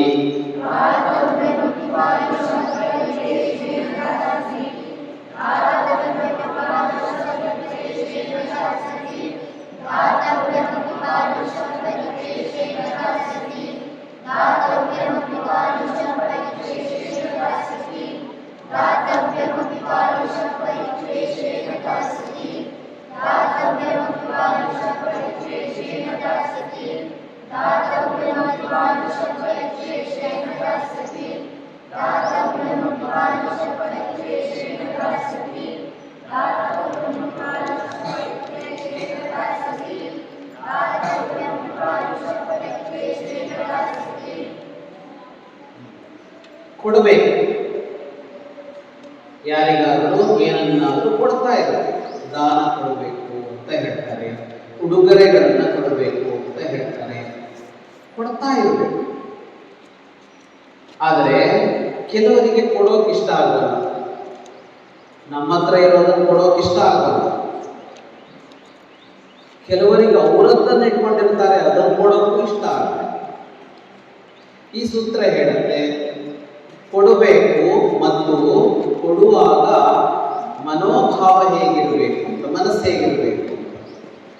ಈ ಜಿಗುಣರು ಏನ್ ಮಾಡ್ತಾರೆ ಅಂತಂದ್ರೆ, ಅಯ್ಯೋ ಕೊಡಬೇಕಲ್ಲ ಅಂತ ಕಷ್ಟಪಟ್ಟು ಕೊಡ್ತಾರೆ. ದಾತವ್ಯಮಪಿ ಬಾಲಿಶಃ ಪರಿಕ್ಲೇಶೇನ. ಪರಿಕ್ಲೇಶ ಅಂದ್ರೆ ಕಷ್ಟಪಡ್ತಾನೆ. ಅಂದ್ರೆ ಮನಸ್ಸಲ್ಲಿ ಏನನ್ಸುತ್ತೆ, ಇದು ಬೇಕಿತ್ತು ನಂಗೆ ಇದು ನನ್ನ ಹತ್ರ ಇರ್ಬೇಕಾಗಿತ್ತು, ಇದಿಲ್ಲ ಅಂದ್ರೆ ಲಾಸ್ ಆಗ್ಬಿಡುತ್ತೆ, ಇಷ್ಟು ರೂಪಾಯಿ ಕಡಿಮೆ ಆಗುತ್ತೆ ಅಂತ ಮನಸ್ಸಲ್ಲಿ ಕಷ್ಟಪಟ್ಕೊಂಡು ಕೊಡ್ತಾನೆ. ಯಾರು ಹಾಕೊಡೋನು? ಬಾಲಿಶ. ಈ ಬಾಲಿಶ ಅನ್ನೋ ಶಬ್ದ ಬಂದಿತ್ತು, ಏನಂತ ಮಾಡಿದ್ವಿ ಅದಕ್ಕೆ? ಚೈಲ್ಡಿಶ್. ಬಾಲಿಶರು ಏನು ಮಾಡ್ತಾರೆ?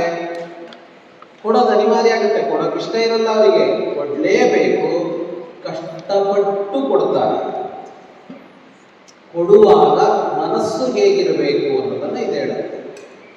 ಖುಷಿಯಿಂದ ಕೊಡಬೇಕು. ಯಾವ್ದಾದ್ರು ವಸ್ತು ನಮಗೆ ಸಿಕ್ಕಿದ್ರೆ ಎಷ್ಟು ಖುಷಿ ಆಗುತ್ತೋ ಅಷ್ಟೇ ಖುಷಿ ಕೊಡುವಾಗಲೂ ಆಗ್ಬೇಕು. ಆಗತ್ತ ನಮ್ಗೆ? ಹಂಗಾಗಿದೆಯಾ ನಿಮ್ಗೆ? ತಗೊಳ್ಳುವಾಗಿರುವಂತೆ ಖುಷಿ ಕೊಡುವಾಗ ಆಗತ್ತಾ? ನಿಮ್ಗೆ ಯಾರೋ ಐಸ್ ಕ್ರೀಮ್ ಕೊಟ್ಟರು ಎಷ್ಟು ಖುಷಿ ಆಗುತ್ತೆ? ಈ ಕೈ ಕೊಟ್ಟ ಐಸ್ ಕ್ರೀಮ್ ತೆಗೆದು ಈ ಕಡೆ ಕೊಡಬೇಕು. ಈಗೇನಾಗುತ್ತೆ? ಮತ್ತೊಂದು ಐಸ್ ಕ್ರೀಮ್ ಬರಲ್ಲ ಈಚೆ ಕೈಗೆ, ಅವಾಗ ಪಾಸಾನ್ ಮಾಡಿ ಎಂದಾಗಲ್ಲ. ಅಷ್ಟೇ ಖುಷಿ ಇರತ್ತ ಕೊಡೋದಕ್ಕೆ, ಅಷ್ಟು ಖುಷಿ ಇರಬೇಕು. ಹಾಗೆ ಮನಸ್ಸಿಲ್ಲದೆ ಕೊಡೋದಲ್ಲ, ಮನಸ್ಸು ತುಂಬಿ ಕೊಡಬೇಕು. ಎರಡು, ಕೊಡಬೇಕು ಅನ್ನೋದು ಒಂದು, ಕೊಡುವಾಗ ಸಂತೋಷದಿಂದ ಕೊಟ್ಟರೆ ಅದು ಸಾರ್ಥಕ. ಮುಂದಿನ ಸೂತ್ರಕ್ಕೆ ಹೋಗೋಣ. ಇದಕ್ಕೆ ಉದಾಹರಣೆ ನೋಡೋದಾದ್ರೆ, ಧೃತರಾಷ್ಟ್ರ ಪಾಂಡವರಿಗೆ ಅವರ ಪಾಲಿನ ರಾಜ್ಯ ಕೊಡಬೇಕಿತ್ತು, ಕೊಟ್ಟ. ಖುಷಿಯಿಂದ ಕೊಟ್ಟ ಅಂದ್ರೆ ಇಲ್ಲ, ಕಷ್ಟಪಟ್ಟು ಅಯ್ಯೋ ಕೊಡ್ಬೇಕಲ್ಲ, ಇನ್ನೇನ್ ಮಾಡೋದು, ಅವರೀಗ ಬಲಿಷ್ಠರಾಗಿದ್ದಾರೆ, ಅವ್ರ ಜೊತೆ ದ್ರುಪದ ಇದ್ದಾನೆ, ಕೃಷ್ಣ ಇದ್ದಾನೆ, ಎಲ್ಲರೂ ಕೊಡ್ಲೇಬೇಕು ಅಂತ ಹೇಳ್ತಾ ಇದ್ದಾರೆ. ಆಮೇಲೆ ಕೊಡದೇ ಇದ್ರೆ ನಾವು ಅರಗಿನ ಮನೇಲಿ ಸುತ್ತಿದ್ ನಾವೇನ್ ಜನ ಗೊತ್ತಾಗ್ಬಿಡತ್ತೆ ಅಂತೆಲ್ಲ ಸಮಸ್ಯೆಯಲ್ಲಿ ಕಷ್ಟಪಟ್ಟು ಕೊಟ್ಟು, ಕಷ್ಟಪಟ್ಟು ಕೊಟ್ಟಿದ್ರಿಂದ ಏನಾಯ್ತು? ಮತ್ತೆ ಕಿತ್ಕೊಳ್ಳೋ ಬುದ್ಧಿ ಬಂತು. ಇಷ್ಟಪಟ್ಟು ಕೊಟ್ಟಿದ್ರೆ ಮತ್ತೆ ವಾಪಸ್ ಬೇಕು ಅಂತ ಅನ್ನಿಸ್ತಾ ಇರಲಿಲ್ಲ, ಮತ್ತೆ ಬೇಕು ಅಂತ ಅನ್ನಿಸ್ತು. ಕಿತ್ಕೊಡೋಕೆ ಹೋದ್ರು, ಆಮೇಲೆ ಏನಾಯ್ತು? ಏನು ಉಳಿದಿಲ್ಲ. ಕಿತ್ತುಕೊಂಡಿದ್ದು ಉಳಿಲಿಲ್ಲ, ಕಿತ್ತುಕೊಂಡವರು ಉಳಿಲಿಲ್ಲ. ಅದಕ್ಕೆ ಕೊಡೋದನ್ನ, ಕೊಡಬೇಕಾದನ್ನ ಖುಷಿಯಿಂದ ಕೊಡಬೇಕು. ಖುಷಿ ಯಾವಾಗ ಆಗುತ್ತೆ ಅಂದ್ರೆ, ಇದು ನನ್ನದಲ್ಲ ಅಂತ ಅನ್ನಿಸಿದ್ರೆ ಖುಷಿ ಆಗುತ್ತೆ. ಈಗ ಯಾರಿದ್ದೋ ತೆಗೆದು ಯಾರಿಗೋ ಕೊಟ್ಟರೆ ನಮಗೇನು ಬೇಜಾರಾಗಲ್ಲ. ಅತ್ತೆ ಆಸ್ತಿ ಅಡಿಯ ದಾನ ಮಾಡ್ದ ಅಂತ ಕನ್ನಡದ ಗಾದೆ ಇದೆ. ಯಾರದೋ ಇದೆ, ಅದು ತೆಗೆದು ಇನ್ನೊಬ್ರಿಗೆ ಕೊಡೋದು ನಮ್ಗೇನಾದ್ರೂ ಬೇಜಾರಾಗತ್ತಾ? ಅವನ ಪೆನ್ ತೆಗೆದು ಇವನಿಗೆ ಕೊಡೋದು ನಾವು ಮಹಾದಾನಿಗಳ ಕಾಲ, ಬೇಜಾರಾಗೋಲ್ಲ. ನಮ್ಮದು ಅಂದ್ರೆ ಕಷ್ಟ ಆಗುತ್ತೆ ಅಲ್ವಾ? ಅವಾಗ ಕೊಡುವಾಗ ಇದು ನನ್ನದಲ್ಲ ಅಂತ ಅಂದ್ಕೊಂಡ್ರೆ ಆಗ ನಮಗೆ ಕಷ್ಟ ಅನಿಸೋಲ್ಲ. ಇದಂ ನ ಮಮ ದಾನ ಕೊಡುವಾಗ ಈ ಮಾತು ಹೇಳ್ತಾರೆ ಏನಂತ, ಇದು ನ ಮಮ ಅಂದ್ರೆ ನನ್ನದಲ್ಲ. ನನ್ನದಲ್ಲ ಅಂತ ಅನ್ನಿಸಿದ್ರೆ ಅಲ್ವಾ ಇದು ನಿಂದೆ ಪಾಠ. ಈ ಕಡೆ ನೋಡಿ, ನನ್ನದಲ್ಲ ಅಂತ ಮನಸ್ಸಿಗೆ ಅನಿಸಿದ್ರೆ ಆಗ ನೋವಾಗಲ್ಲ, ಏನೋ ಕಳಚಿ ಹೋಯ್ತು ಅಂತ ಅನ್ಸಲ್ಲ. ಏನನ್ನಾದ್ರೂ ಕೊಡೋಕೆ ಹೊರಟಾಗ ನಮ್ಮದೇ ಏನೋ ದೇಹದಲ್ಲಿ ಕತ್ತರಿಸಿ ಕೊಟ್ಟವೇನೋ ಅನ್ನುವಷ್ಟು ಬೇಸರ ಪಡ್ತೀವಿ. ಆದರೆ ತನ್ನ ಮೈಯನ್ನೇ ಕತ್ತರಿಸಿ ಕೊಟ್ಟವರೆಲ್ಲ ಇದಾರಲ್ವ, ಯಾರೆಲ್ಲ? ಪಾರಿವಾಳದ ಕಥೆಯಲ್ಲಿ ಯಾರು? ಶಿವಿ. ಏನ್ ಕೊಟ್ಟವನು? ತನ್ನ ತೊಡೆಯ ಮಾಂಸವನ್ನು ಕೊಟ್ಟ. ಇನ್ನೊಬ್ಬ ಏಕಲವ್ಯ, ಸರಿ, ಬೆರಳು ಕೊಟ್ಟ. ಇನ್ನೊಬ್ಬ ಕರ್ಣ, ಏನ್ ಕೊಟ್ಟವನು? ಕವಚ. ಇನ್ನೊಬ್ಬ ಶಿಬಿ ಅಲ್ಲ, ದಧೀಚಿ. ದಧೀಚಿ ಏನ್ ಕೊಟ್ಟ? ದೇವತೆಗಳಿಗೆ ಲೋಕಕಂಟಕರಾದ ರಾಕ್ಷಸರನ್ನ ಕೊಲ್ಲಬೇಕು ಅಂತ ಅನಿಸಿದಾಗ ಒಂದು ಆಯುಧ ಮಾಡಬೇಕಾಯ್ತು. ಅದಕ್ಕೆ ದಧೀಚಿ ಮಹರ್ಷಿಯ ಬೆನ್ನಿನ ಎಲುಬು ಬೇಕಿತ್ತು. ಈ ಬೆನ್ನಿನ ಎಲುಬಿದೆಯಲ್ಲ ಕುತ್ತಿಗೆಯಿಂದ ಕೆಳಗೊರೆಗೆ, ಅದು ಗಟ್ಟಿ ಇರೋದ್ರಿಂದ ನಾವು ಕೂರೋಕೆ, ನಿಲ್ಲೋಕೆ, ಮಲಗೋಕೆ, ಬದುಕೋಕೆ ಬರೋದು.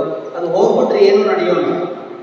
ವಯಸ್ಸಾಗ್ತಂದ್ರೆ ಶುರು ಮಾಡ್ಕೋತೀವಿ ನೋಡಿ ನಾವು, ಸ್ವಂಟ ನೋವು, ಸ್ವಂಟ ಬಿದ್ದೋಯ್ತು ಅಂತೆಲ್ಲ, ಎಲ್ಲ ಅಲ್ಲೇ ಇರುತ್ತೆ. ಅದನ್ನೇ ತೆಗೆದುಕೊಟ್ಟ ಯಾರು? ದಧೀಚಿ. ಅಂದ್ರೆ ತಮ್ಮ ದೇಹವನ್ನೇ ಕತ್ತರಿಸಿ ಕೊಟ್ಟರು ಅವರು ಬೇಸರ ಪಡಲಿಲ್ಲ. ನಾವು 5 ಪೈಸೆ ಕೊಡೋದಕ್ಕೆ ಏನೋ ನಮ್ಮದೇ ಕಿತ್ತುಕೊಂಡು ಹೋದ್ರೆ ಏನೋ ಅನ್ನೋ ತರ ಯೋಚನೆ ಮಾಡ್ತಾರೆ. ಹಾಗೆ ಮಾಡಬಾರದು ಅಂತ ಚಾಣಕ್ಯನ ಅಭಿಪ್ರಾಯ. ಮುಂದಕ್ಕೆ ಹೋಗೋಣ. ನ ದುರ್ಜನೈ ಸಹ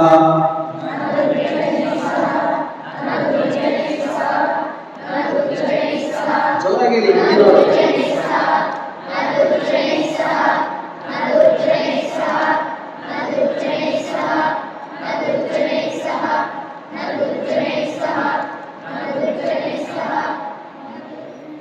ಸಂಸರ್ಗ ಕರ್ತವ್ಯ.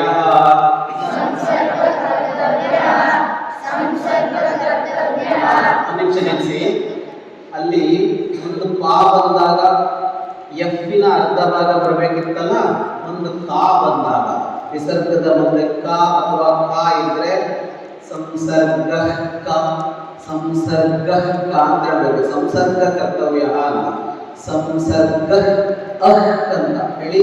ಅಹ್ ಜೋರಾಗಿ ಹೇಳಿ. ಅಹ್ ಅಕ್ಕಲ್ಲ, ಅಹ್ ಕಾಲ. ಅಹ್ ಸಂಸರ್ಗ ಕರ್ತವ್ಯ.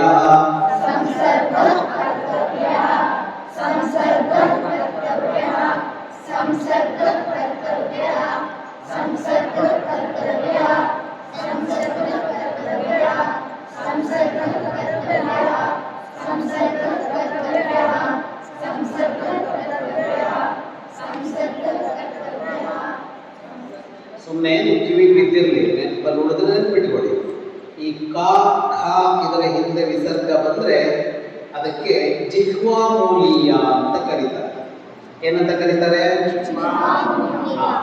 ಪಾಪ ಅದರ ಹಿಂದೆ ವಿಸರ್ಗ ಬಂದ್ರೆ ಅದಕ್ಕೆ ಉಪಧ್ಮಾನೀಯ ಅಂತ ಕರೀತಾರೆ. ಏನ್ ಹೇಳಿ? ಇದಕ್ಕಿಂತ ಅದನ್ನ ಹೇಳೋದೇ ಸುಲಭ ಅಲ್ವಾ? ಹೇಳೋದೇ ಸುಲಭ ಅಲ್ವಾ ಹೆಸರಿಗಿಂತ? ಕಿವಿ ಮೇಲೆ ಬಿದ್ದಿದ್ರೆ ಅದಕ್ಕೆ ಬೇರೆ ಹೆಸರಿದೆ ಅಂತ ಅಷ್ಟೇ. ನ ದುರ್ಜನೈ ಸಹ ಸಂಸರ್ಗ ಕರ್ತವ್ಯ.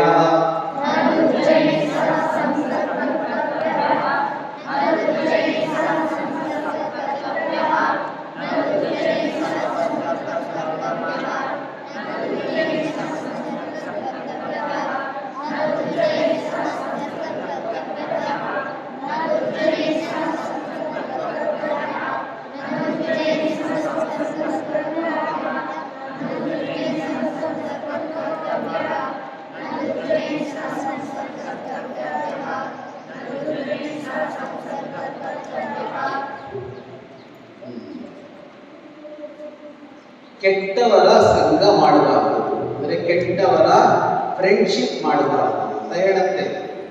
ದುರ್ಜನರು ಅಂತ, ದುರ್ಜನರು ಅಂದರೆ ಕೆಟ್ಟವರು, ಅವರ ಜೊತೆಗೆ ಸಂಸರ್ಗ ನ ಕರ್ತವ್ಯ, ಅವರ ಜೊತೆಗಿರಬಾರ್ದು.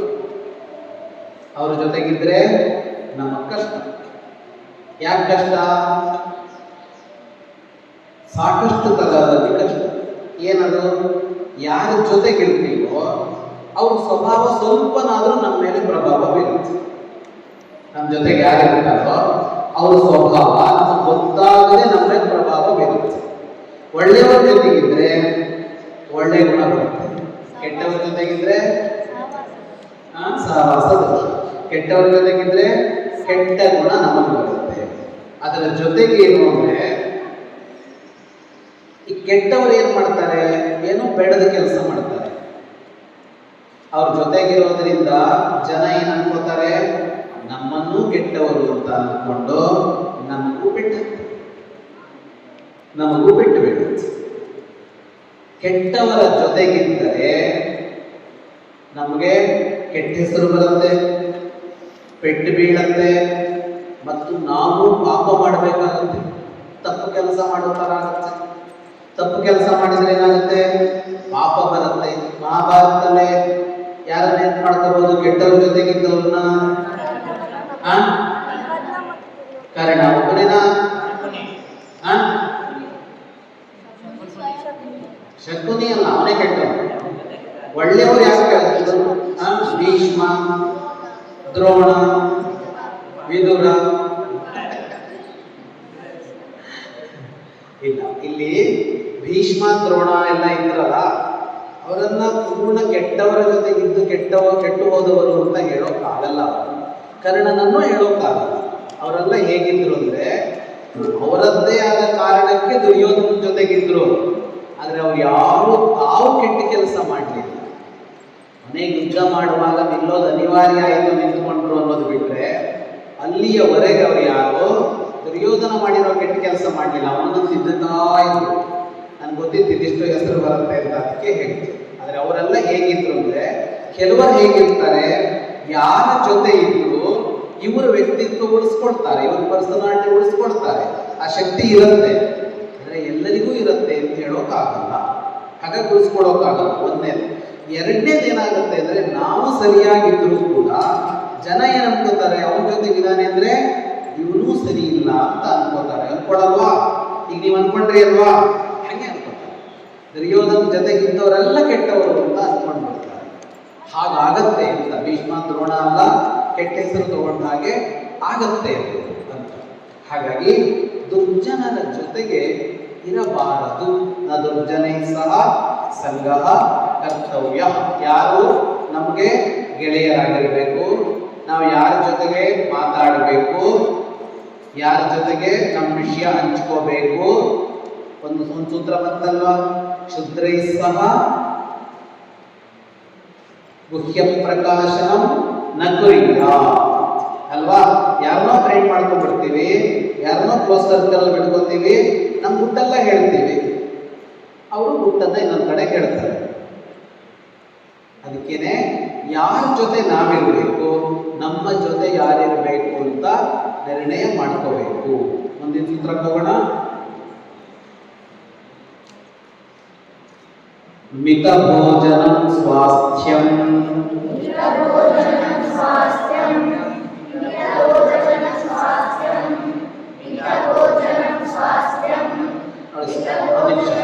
ಸ್ವಾಸ್ಥ್ಯಂ ಅಂತ ಇದೆಯಾ ನೋಡಿ, ಅಲ್ಲಿ ಸ್ವಾಸ್ಥ್ಯಂ ಇದೆಯಾ? ಸ್ವಾಸ್ಥ್ಯಂ ಸ್ಥಾನದಲ್ಲಿರೋದು. ಆಮೇಲೆ ಬ ಇಲ್ಲ, ಭೋಜನಂ ಅಲ್ಲ. ಮಿತ ಭೋಜನಂ ಸ್ವಾಸ್ಥ್ಯಂ.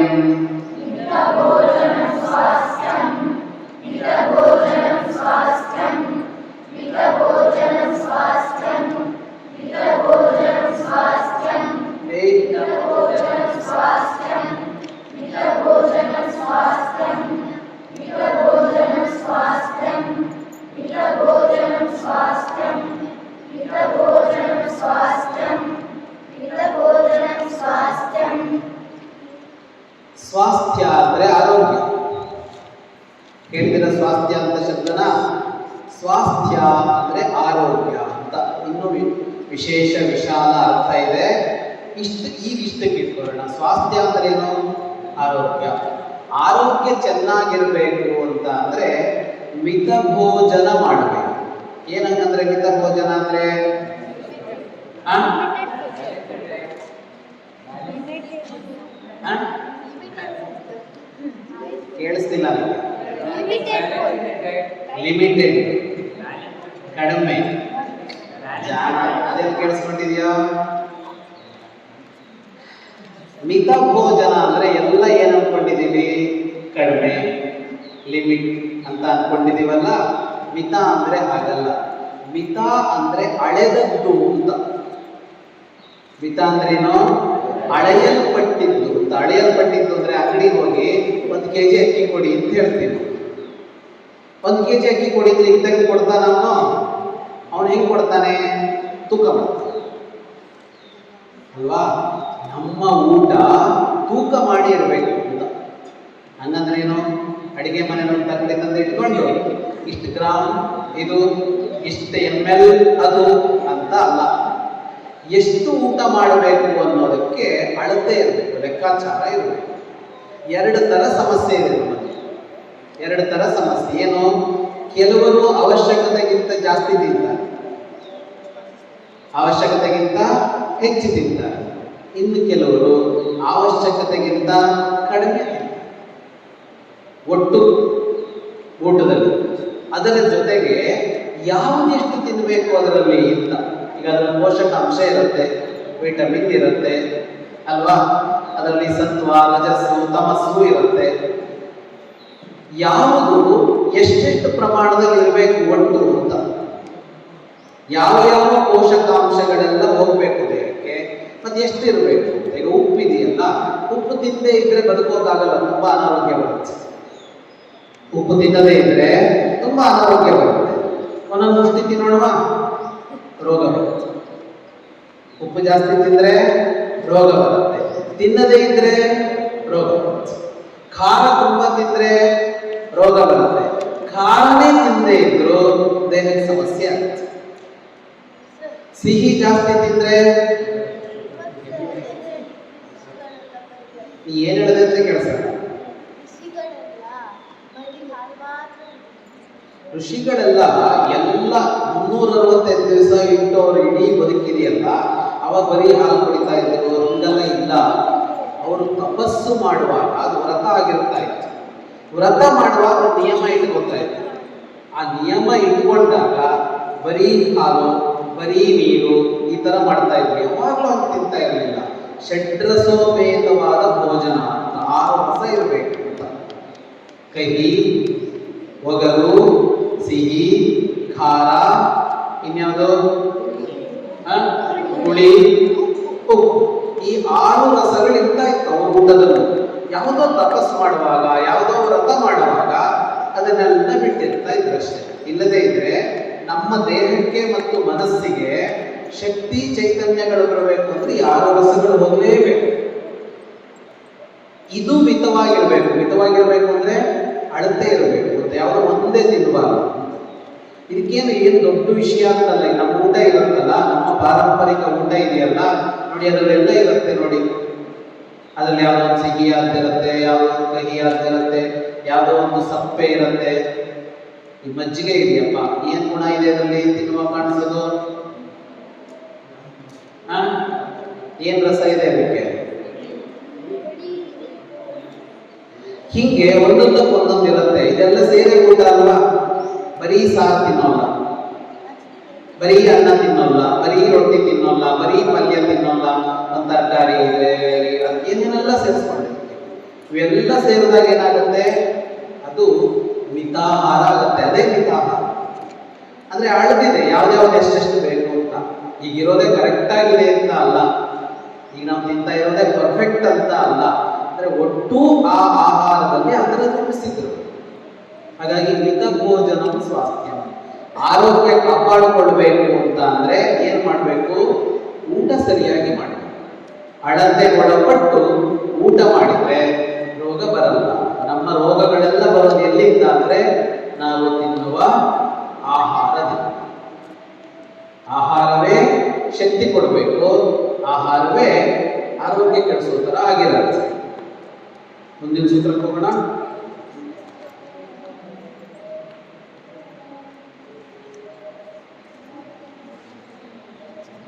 ಜೀರ್ಣ ಭೋಜನಂ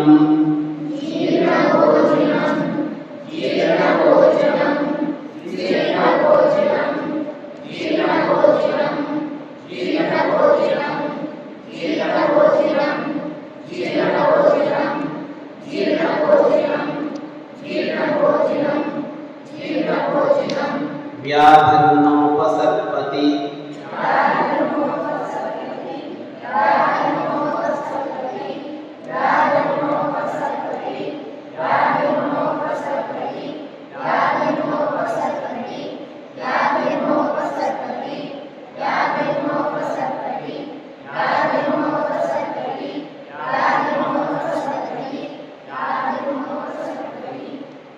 ಜೀರ್ಣ ಭೋಜನಂ ವ್ಯಾಧನ್ನೋಪಸರ್ಪತಿ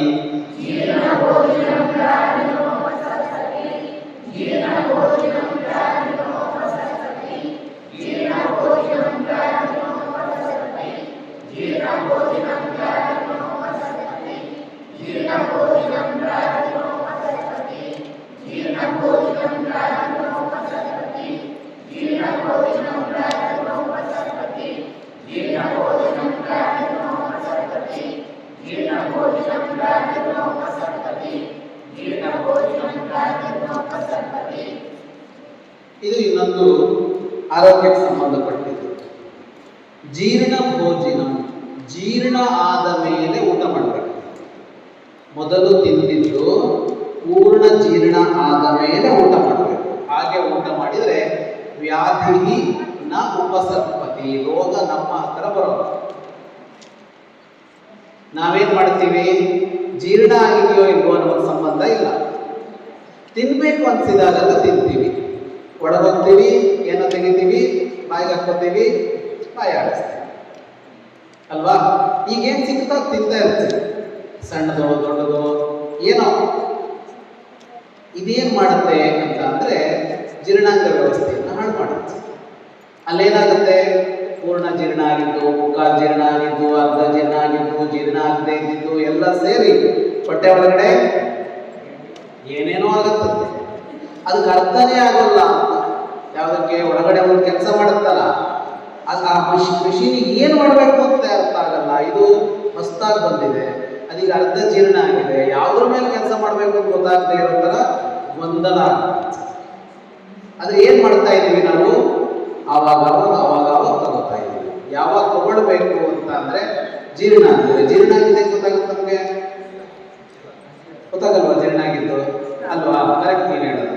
ನಾವೇನು ಹೊಟ್ಟೆ ಒಳಗೆ ನೋಡ್ಬೋದು ಜೀರ್ಣ ಆಗಿದೆಯಾ ಅಂತ. ಹಿಂಗೆ ಗೊತ್ತಾಗುತ್ತೆ ಜೀರ್ಣ ಆಗಿದ್ದು?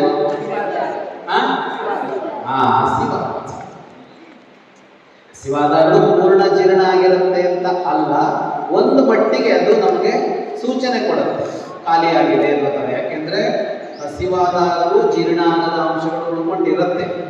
ಎಷ್ಟೋ ಸಲ ಜೀರ್ಣ ಆಗೋದಿಲ್ಲ ಒಂದೇ ಥರ ಆಗೋಲ್ಲ. ಒಂದೇ ಥರ ಆಗೋಲ್ಲ ಅಂದ್ರೆ ಏನು, ಏನು ತಿಂದಿರ್ತೀವಿ ಅನ್ನೋದ್ರ ಮೇಲೆ ಜೀರ್ಣ ಹೆಚ್ಚು ಕಡಿಮೆ ಆಗುತ್ತೆ. ಕೆಲವು ಐಟಮ್ಮು ಜೀರ್ಣ ಆಗೋಕ್ಕೆ ಸಮಯ ತಗೊಳ್ಳುತ್ತೆ, ಕೆಲವು ಬೇಗ ಜೀರ್ಣ ಆಗುತ್ತೆ. ಬೆಳಿಗ್ಗೆ ದೋಸೆ ತಿಂದಿದ್ರೆ ಏನೋ ಇವತ್ತು ಸುಲಭ ಜೀರ್ಣ ಆಗಲ್ಲ. ಹಂಗಾಗಿ ಮಧ್ಯಾಹ್ನದ ಅಡಿಗೆ ಎಕ್ಸಸ್ ಉಳಿದಿದೆ. ನಿನ್ನೆ ಮಧ್ಯಾಹ್ನ ಊಟ ಮಾಡಿದಷ್ಟು ಇವತ್ತು ಮಧ್ಯಾಹ್ನ ನೀವ್ಯಾರು ಊಟ ಮಾಡಿಲ್ಲ, ಖಾಲಿಯಾಗಿರಲಿಲ್ಲ. ಹಾಗಾಗಿ ಒಂದೇನಿರಬೇಕು ನಮಗೆ ಅಂದರೆ, ತಿಂದಿದ್ದು ಜೀರ್ಣ ಆಗೋ ತನಕ, ಅಂದರೆ ಹಸಿವಾಗೋ ತನಕ ಮಧ್ಯೆ ಏನು ತಿನ್ನೋಲ್ಲ ಅನ್ನೋ ಥರ ಇಟ್ಕೋಬೇಕು. ಇಷ್ಟೇ ಅಲ್ಲ, ಇದು ಆರೋಗ್ಯ ಶಾಸ್ತ್ರದ್ದು ತುಂಬ ವಿಸ್ತಾರ ಇದೆ. ಅಂದರೆ ಸಿಂಪಲ್ ಆಗಿ ಎರಡು ವಿಷಯ ಅರ್ಥ ಮಾಡ್ಕೊಳ್ಬೇಕು ಆಹಾರದ ಬಗ್ಗೆ. ಎರಡು ಯಾವ್ದು? ಒಂದು ಮಿತ ಭೋಜನ. ಮಿತ ಭೋಜನ ಅಂದರೆ ಎಲ್ಲರೂ ಅರ್ಥ ಮಾಡ್ಕೊಂಡಂಗೆ ಕಡಿಮೆ ತಿನ್ನೋದು ಅಂತ ಅರ್ಥ ಮಾಡ್ಕೊಂಡು ಕಡಿಮೆ ತಿನ್ಬೇಡಿ. ಕಡಿಮೆ ತಿನ್ನೋದು ಒಳ್ಳೇದಲ್ಲ, ಜಾಸ್ತಿ ತಿನ್ನೋದು ಒಳ್ಳೇದಲ್ಲ. ಎಷ್ಟು ತಿನ್ನಬೇಕು ಅಷ್ಟೇ ತಿನ್ನಬೇಕು. ಮುಂದಿದ್ದೇನು, ಯಾವಾಗ ತಿನ್ನಬೇಕು ಅಂತ ಹೇಳುತ್ತೆ. ಮೊದಲನೇ ಸೂತ್ರ ಎಷ್ಟು ತಿನ್ನಬೇಕು, ಎರಡನೇ ಸೂತ್ರ ಯಾವಾಗ ತಿನ್ನಬೇಕು. ಬೆಳಗ್ಗೆ 8 ಗಂಟೆಗೆ ತಿನ್ನಬೇಕು ಮತ್ತು ಮಧ್ಯಾಹ್ನ 1 ಗಂಟೆಗೆ ತಿನ್ನಬೇಕು ಅಂತಲ್ಲ. ಇವತ್ತೇನು ಕೆಲಸ ಮಾಡಿದ್ದೀವಿ, ಇವತ್ತು ಕೆಲವು ಸಲ ತುಂಬ ಕೆಲಸ ಮಾಡಿರ್ತೀವಿ, ದೈಹಿಕ ಕೆಲಸ ಜೀರ್ಣ ಆಗ್ಬಿಡುತ್ತೆ. ಕೆಲವು ದಿವಸ ಕೆಲಸ ಮಾಡಿರೋಲ್ಲ, ಜೀರ್ಣ ಆಗೋಲ್ಲ. ಬೆಳಗ್ಗೆ ಏನು ತಿಂದ್ವಿ ಅನ್ನೋದ್ರ ಮೇಲೆ ಕೆಲವು ಸಲ ಟೇಸ್ಟ್ ತಿಂದ್ಬಿಟ್ರೆ 2 ತಿನ್ನೋರು 4 ತಿಂತಿರ್ತೀವಿ ಅಲ್ವಾ. ಹಾಗಾಗಿ ಇಷ್ಟು ಗಂಟೆಗೆ ತಿನ್ನೋದು ಅಂತ ಜೀರ್ಣ ಆದ್ಮೇಲೆ. ಆದರೆ ವಾಸ್ತವ ಏನು ಅಂದರೆ ಇಷ್ಟು ಗಂಟೆಗೆ ಅನ್ನೋ ಥರನೇ ತಿನ್ನಬೇಕು. ಅದಕ್ಕೇನು ಪ್ಲ್ಯಾನ್ ಬೇಕು? ಇದು ಏನು ಪದಾರ್ಥ, ಇದು ಬೇಗ ಜೀರ್ಣ ಆಗುತ್ತಾ ನಿಧಾನ ಜೀರ್ಣ ಆಗುತ್ತಾ ಅಂತ ನೋಡಿ ಅಷ್ಟೇ ತಿಂದಿರಬೇಕು. ಇಷ್ಟೆಲ್ಲ ಯೋಚನೆ ಮಾಡ್ತಾ ಇಲ್ಲ ನಾವು. ನಿಜವಾಗೂ ಯೋಚನೆ ಮಾಡಬೇಕು. ಅದಕ್ಕೇನು ಸೈನ್ಸ್ ಬುಕ್ ಬೇಡ. ದಿನ ನಮ್ಮನ್ನು ನೋಡ್ಕೊಂಡ್ರೆ ಅರ್ಥ ಆಗುತ್ತೆ. ಇವತ್ತೇನು ತಿಂದೆ, ಎಷ್ಟು ಗಂಟೆಗೆ ಹಸಿವಾಯಿತು, ಎಷ್ಟು ತಿಂದೆ ಅಂತ ಒಂದು 5-6 ದಿನ ನಮ್ಮನ್ನೇ ನೋಡ್ಕೊಂಡ್ಬಿಟ್ರೆ ಪಕ್ಕ ಗೊತ್ತಾಗುತ್ತೆ. ದೋಸೆ ಆದರೆ ಎಷ್ಟು ತಿನ್ನಬೇಕು, ಇಡ್ಲಿ ಆದರೆ ಎಷ್ಟು ತಿನ್ನಬೇಕು, ಮಂಡಾಳ ಆದರೆ ಎಷ್ಟು ತಿನ್ನಬೇಕು, ರೊಟ್ಟಿ ಆದರೆ ಎಷ್ಟು ತಿನ್ನಬೇಕು, ರೊಟ್ಟಿ ತಿಂದರೆ ಎಷ್ಟು ಗಂಟೆಗೆ ಹಸಿವಾಗುತ್ತೆ, ಬರೀ ಅನ್ನ ತಿಂದರೆ ಎಷ್ಟು ಗಂಟೆಗೆ ಹಸಿವಾಗುತ್ತೆ, ಎಲ್ಲ ಗೊತ್ತಾಗುತ್ತೆ ನಮಗೆ. ನಮ್ಮ ದೇಹನ ನಾವು ಓದಬೇಕು. ಪುಸ್ತಕ ಹೆಂಗೆ ಓದಬೇಕಲ್ಲ, ಆದರೆ ಏನನ್ನು ಓದಬೇಕು? ನಮ್ಮ ದೇಹ ಓದಬೇಕು. ಹಂಗೆ ಮಾಡಿದರೆ ಟೈಮ್ ಗೊತ್ತಾಗುತ್ತೆ, ಟೈಮಿಗೆ ಸೆಟ್ ಮಾಡ್ಕೊಳ್ಳೋಕೆ ಬರುತ್ತೆ. ಆಗೇನು ಕರೆಕ್ಟ್ ಅಷ್ಟು ಗಂಟೆಗೆ ಹಸಿವಾಗೋ ಥರ ಮಾಡ್ಕೊಳ್ಳೋಕೆ ಬರುತ್ತೆ. ಅಷ್ಟಕ್ಕೆ ನಿಲ್ಸೋಣ.